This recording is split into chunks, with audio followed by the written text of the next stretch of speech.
Hello guys, అందరి సమ్మర్కి ఎలా ఉన్నారు? ఏంటి పిల్ల పశువులసాలు చూపిస్తుంది అనుకుంటున్నారా? ఏం లేదు సార్, మే 13th ఎలక్షన్స్ ఉన్నాయి కదా, ఓటేసేద్దామని హైదరాబాద్ నుండి విజయవాడకి ట్రైన్ ఎక్కేసి ఆర్ఏసీలో వచ్చా. సో మార్నింగ్ అంతా స్లీపీగా అయిపోయింది. ఈవినింగ్ మా అల్లుడితో వాకింగ్కి వచ్చా. మా అల్లుడు అంటే మా సొంత అన్నయ్య వాళ్ళ బాబు. సో రోజు వాడు ఈ టైంకి అమ్మతో వాకింగ్కి వస్తాడు. ఈరోజు నాతో వాకింగ్కి వచ్చాడు. నేను ఎంత పిలుస్తున్నా కానీ ఒక్కడే ఎక్కడికో వెళ్ళిపోతున్నాడు. సన్నీ సన్నీ అని పిలుస్తున్నా కానీ వెనక్కి తిరిగి చూడట్లా. సన్నీ ఎక్కడికి నానా?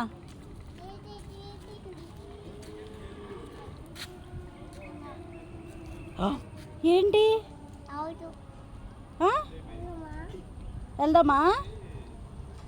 అలా పశువులశాలకి వచ్చేసాము. వాడు నా చేయి పట్టుకొని లోపలున్న గోమాత దగ్గరికి తీసుకెళ్తున్నాడు. సన్నీకి గోమాతలన్నా కుక్క పిల్లలన్నా చాలా ఇష్టం. సో అలా లోపలికి వెళ్ళిపోయి గోమాతకి మేత వేద్దామని చుట్టుపక్కల చూస్తే కూరగాయలు కనిపించాయి. ఆ కూరగాయల్లో ఈ క్యాబేజ్ని తీసుకొని సన్నీ ఆవుకి పెట్టడానికి ట్రై చేశాడు. బట్ దగ్గరికి రాగానే అది మూతి దగ్గరికి వెళ్ళగానే చెయ్యి చాలా భయపడుతున్నాడు.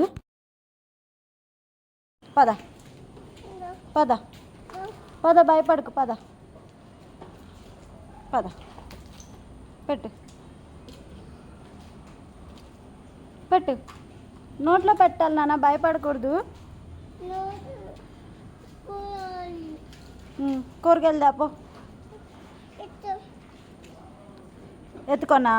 సో ఆవుకి అలా మేత వేసేసి వాటితో కొంచెం టైం స్పెండ్ చేసి మళ్ళీ మేము ఇంటికి రిటర్న్ అయిపోయాము. మీకు దగ్గరలో పశువులశాల ఉన్నా లేదా మీకు ఎక్కడైనా గోమాత కనిపించినా ఫీడ్ చేయడానికి ట్రై చేయండి. అది చాలా అంటే చాలా మంచిది.